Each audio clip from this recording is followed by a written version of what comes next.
Hello friends, welcome you all at DVS coaching classes. आज का हम जो टॉपिक लेकर आए हैं उसका नाम है फिगर ऑफ स्पीच। आज हम फिगर ऑफ स्पीच के कुछ इम्पोर्टेंट पार्ट्स को सीखेंगे जो एग्ज़ाम्स में पूछे जाते हैं। तो without wasting any more time, let's get started. तो आज फिगर ऑफ स्पीच को हम पढ़ते हैं और जानते हैं कि फिगर ऑफ स्पीच होता क्या है और ये कैसे जो है डिस्क्राइब किया जाता है। ठीक है ना। तो उसके जितने भी टर्म्स होते हैं, पोएटिक टर्म्स होते हैं, मतलब उसको हम सीखेंगे। तो चलिए स्टार्ट करते हैं। तो देखते हैं सिर्फ फिगर ऑफ स्पीच के बारे में। तो जो फिगर ऑफ स्पीच होता है वो क्या होता है उसको थोड़ा ध्यान से देखते हैं।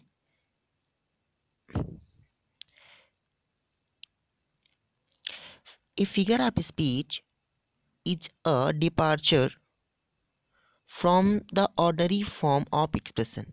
यानी जो फिगर ऑफ स्पीच होता है वह एक डिपार्चर फॉर्म होता है जो हम अपने एक्सप्रेशन को, फॉर्म ऑफ एक्सप्रेशन जो हमारे एक्सप्रेशन होते हैं उसको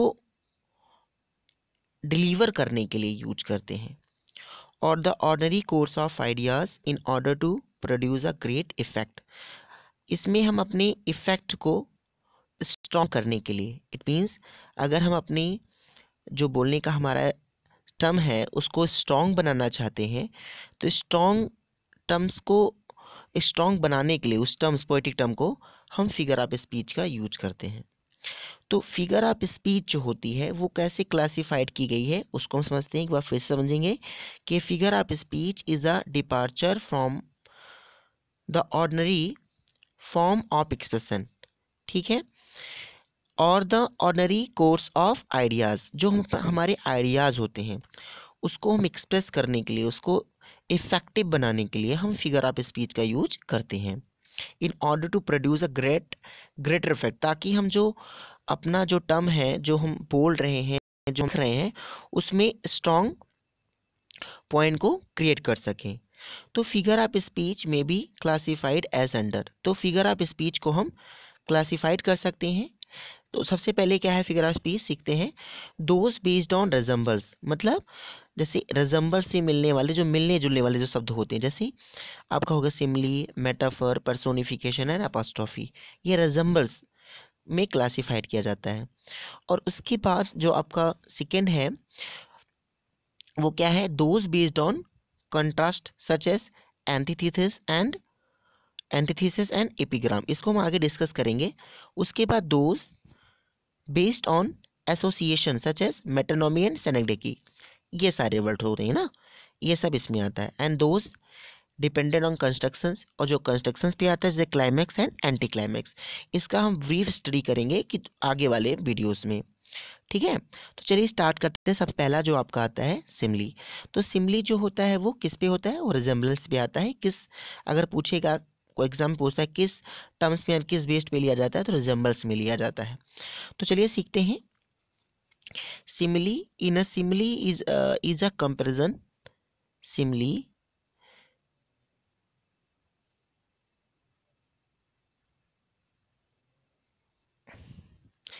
in a simile is a comparison made between two object of different kinds, मतलब different kinds के object में comparison किया जाता है, which have however at least one point in common, जिसमें एक बात होती है वो common होती है। ठीक है। तो हम सीखेंगे फिर से एक बार कि in a simile a comparison is made between two object of different kinds which have however at least one point in common, जिसमें वन पॉइंट क्या होती है, कॉमन होती है। The simile is usually introduced by such words as, like as और so. These are the word that will come in simile. The example देखते हैं थोड़ा सा। The Assyrian came down like a wolf on the court. अब देखिए यहाँ पे like आ गया ना। अब जैसे लाइक ए आ गया तैसे आपका सिमली हो गया। सेकेंड है the righteous shall flourish as the palm tree. अब देखिए एज वर्ड आ गया।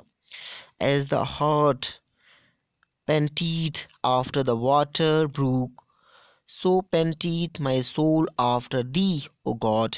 देखिए इसमें भी आपका क्या आ गया, एज वर्ड आ गया। तो ऐसे वर्ड अगर आपको दिखते हैं पोएम में तो वहाँ पर सिर्फ आपका एक ही फिगर ऑफ स्पीच होगा, और भी हो सकते हैं लेकिन मोस्टली आप ऑप्शन में देख करके सिमली को टिक करेंगे, आपका सही रहेगा। अगर सिमली नहीं दिया गया है तो हम अगले टर्म को सीखेंगे जो उसमें आगे हम आपको बताते हैं। Words are like leaves, and where they most abound, much fruit of sense beneath is rarely found। देखिए यहाँ पे आर लाइक वर्ड दिए गए, तो लाइक वर्ड आ गया तो आपका क्या हो गया, अभी हमने आपको बताया वहाँ पर कौन सा फिगर ऑफ स्पीच, आपका सिमली फिगर ऑफ स्पीच हो जाएगा। ठीक है,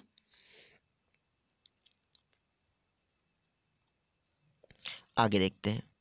दिया गया है How far that little candle throws his beams, so shines a good deed in a naughty world। यहाँ पे कौन सा फिगर स्पीच, यहाँ पे भी आपका सिमिली फिगर ऑफ स्पीच। ठीक है, और ऐसे ही आप याद करेंगे।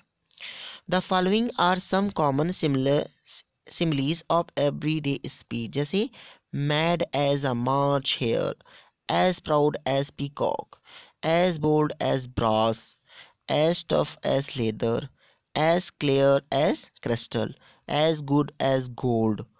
ये सारे जो है कॉमन सिमलीज हैं जो हम एवरीडे स्पीच में यूज करते हैं। As old as hills, as cool as cucumber. तो यहाँ पे ये सारे वर्ड हैं जो फिगर ऑफ स्पीच में आते हैं। कौन सी फिगर ऑफ स्पीच में, सिमली।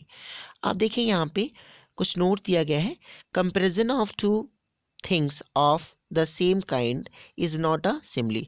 अगर मान लीजिए सेम काइंड का रहेगा तो वहाँ पे सिमली नहीं रहेगा, डिफरेंट काइंड्स के होने चाहिए, जैसे मैंने आपको आगे बताया डिफरेंट काइंड्स के थिंग्स रहेंगे उसमें। एज अब नेक्स्ट है आपका जो अगला पॉइंट आता है वो क्या है आपका, मेटाफर।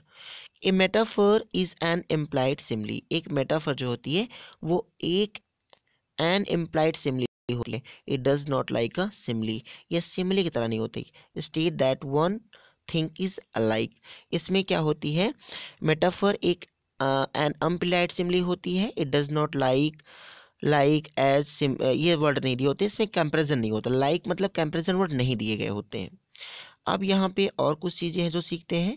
देखें, अनदर और एक्ट्स, कहते हैं अनदर और acts as another but takes that for a granted and proceeds as if the two things were one. इसमें टू थिंग्स को एक ही दिखा दी जाती है, उसमें कंपेयर किया जाता है, इसमें वही को एग्जैक्ट दिखा दिया जाता है। दस when we say he fought like a lion, तो यहाँ पे सिमली वो शेर की तरह मतलब फाइट किया, उसने लड़ा। But when we say he was a lion in the fight, वो अब वो लायन हो गया, फाइट में सीधे लायन हो गया। तो यहाँ पे हम मेटाफर बोलेंगे क्योंकि ही को सीधे यहाँ पे लायन बता दिया गया और यहाँ पर लायन की तरह बताया गया है, इतना ध्यान रखेंगे। एग्जाम्पल को सीखते हैं। The camel is the ship of the dessert. अब यहाँ पे कैमल को रेगिस्तान का जहाज बता दिया गया है। Life is a dream, life को ड्रीम मान लिया गया है। The news was a dagger of his heart. अब यहाँ पे देखिए न्यूज़ को डैगर मान लिया गया है। Revenge is a kind of wild justice, wild justice में बना दिया गया है। तो ये वर्ड आपके क्या हो जाएंगे, आपके मेटाफर हो जाएंगे। देखिए कुछ पॉइंट्स हैं। Every simile can be compressed into metaphor, every metaphor can be expanded into simile। जैसे instead of saying result fought like a lion, simile we can say result was a lion in the fight, metaphor हो गया। Similarly instead of saying the camel is the sheep of the result, metaphor, और हम ऐसे कह सकते हैं as a sheep he used for crossing the ocean, so the camel is used the crossing the desert, simile हो जाएगा। तो यहाँ पे हम उसके वेरियस मोड को चेंज कर सकते हैं। और अदर एग्जांपल है variety is the spice spice of life, metaphor. As spice flavours food, so variety makes life more pleasant. यहाँ पे सो वर्ड आ गया, सिमली हो गया। The wave broke on the shore with the noise like a thunder, ना like word आ गया तो यहाँ पे क्या हो गया आपका, simile. The wave thundered on the shore, metaphor हो गया सीधे ना। तो मेटाफर अब आगे सीखते हैं। Metaphor should never be mixed, that is an object should not be identified with two or more different things in the same sentence। अब यहाँ पे एक टिपिकल एग्जांपल दिया गया है मिक्स्ड मेटाफर का। I smell a rat, I see it floating in the air, but I will nip it in the bud. यहाँ पे मिक्स्ड मेटाफर है ना। तो मिक्स्ड मेटाफर क्या होता है? जो metaphor should never be mixed, that is an object should not be identified with the two or more different things in the same sentence। और यहाँ पे ट्राइपिकल्स एग्जाम्पल में दिया गया है मेटाफर का मिक्स एग्जाम्पल। तो ये रहा, मैंने आपको सिमिली और मेटाफर के बारे में बताया। जो हमारा अगला वीडियो आएगा उसमें हम आगे डिस्कस करेंगे। तो इसको देखिए, अगर वीडियो आपको न समझ में आए तो आप कमेंट करके बता सकते हैं, और अगर पसंद आया है तो लाइक करें, शेयर करें, और अगर चैनल पर नए हैं तो सब्सक्राइब करें। Thanks for watching this video.